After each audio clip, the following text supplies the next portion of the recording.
Okay. Everything went beautifully from Good. induction, and pathology was accessible and all that. The only problem was he had some more damage than I suspected. This happens when we go take a look in the knee sometimes. Okay. The meniscus part was fine, but the chondromalacia, the soft cartilage at the end of the femur bone, there's this V shape at the end of the femur, and the patella moves within that groove. We call that groove the trochlea. Anyway, that's the highest region of highest load of any part of the human skeleton. It was within the patellofemoral joint. So he had damage there. It's not unusual. So let me show you Oh, excuse me. Thank you. what we found. Let's see. Here. Okay. And you'll get a video next week. But Okay. so this is the picture of a suprapatellar pouch. That's up in this region above the patella. Okay. And he has like a balloon structure, so we fill it up with fluid so we can Right. maneuver in it.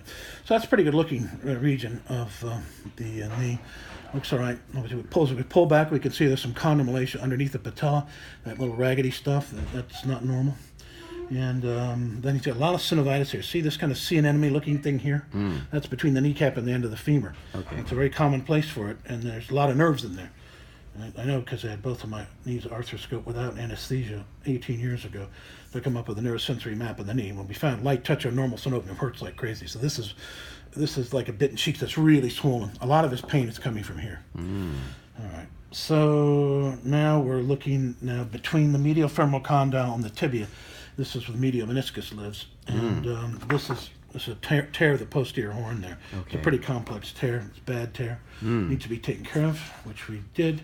So here's where we start here. Right. You also had some chondromalacia of the medial femoral condyle here. See, normal cartilage should be smooth and hard like this. Very This nice. is ratty, and some is already flaking off. In fact, he had a lot of loose bodies floating around in the case, and probably came from the fragments of articular cartilage here from the trochlea, probably from here too. So those fragments also induce the synovitis. So Was that caused by age or just? no, Oh.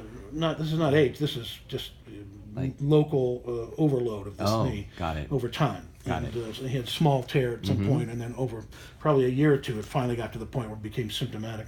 Sure. All right, so here's where we started. Here, this is where we ended up. Oh, that's great. Yeah, it looks pretty good. Now, he also had a tear of the posterior horn of the lateral meniscus. There are two menisci, so there's an outside one. So the posterior horn of the lateral meniscus, now we're looking across at the lateral compartment. So that's a tear of the posterior horn lateral meniscus. So we need to deal with that, which we did. I just removed that with one of our devices. All right, that's two. Is that a sequence? Okay. Now, that part was easy and straightforward. The most difficult part was now in the trochlea. So we're looking right at the end of the femur here, okay?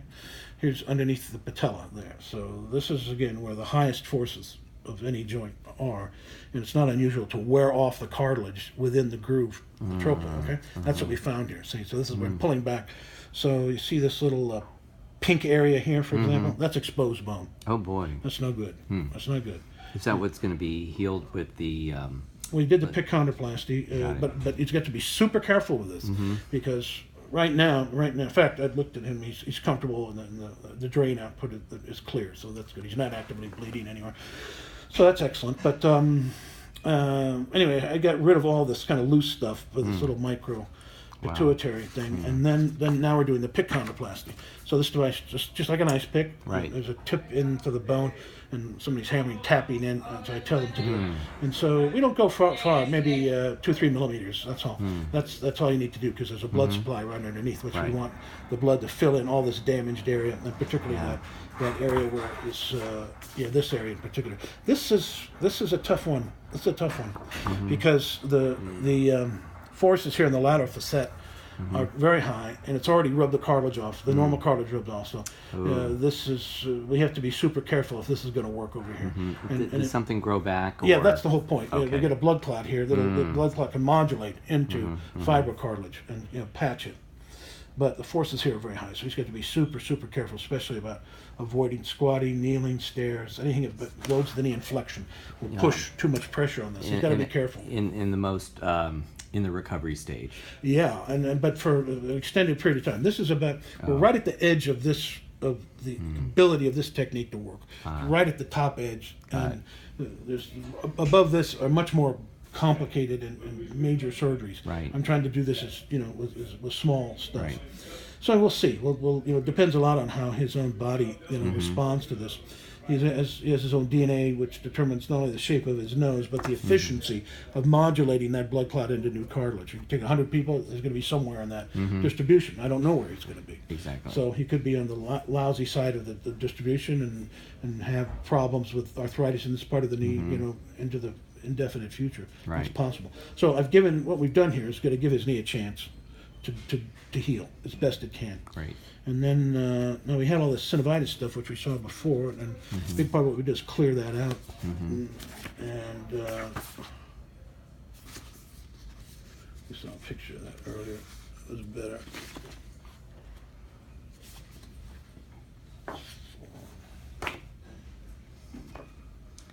Three, and two. Oh, here. No, got me on one. Saw it really well, one of them.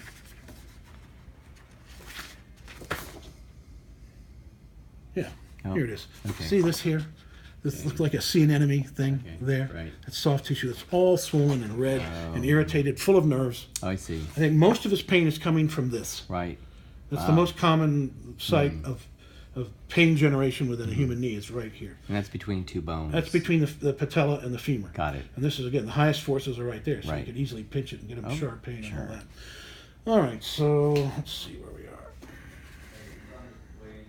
So now I'm just cleaning things up here a bit, and there's a little bleeding at the posterior horn lateral meniscus. This is a microcautery. We're dealing with that.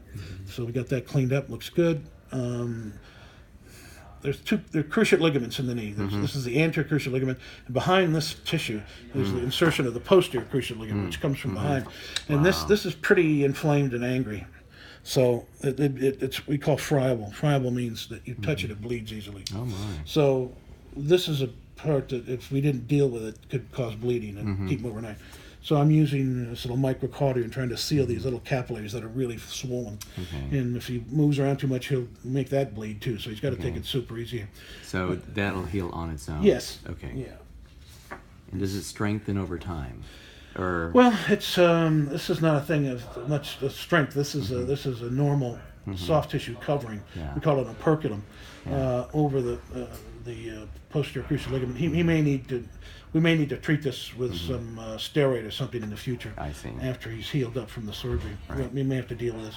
So How about extended walking? Maybe. Hell no. In 2 months. No. Extended walking is no good. The walking, there's an impulse load of milliseconds that jackhammers across the knee with walking. Got it. Hell no. Right. No extended walking, no squatting, kneeling. Stairs need to be avoided. Stairs will be poison for him. What he will be able to do is some gentle, like on an exercise bike, and just keep all the moving parts moving at low load. Right. We won't start that until next week at the earliest. And some swimming, getting into swimming. The best thing for you to do would be to go to Tahiti, get one of those houses over the water, and swim twice a day. That would be an ideal form of rehab for him. Or Fiji. Or Fiji, yeah. Oh, okay. Yeah.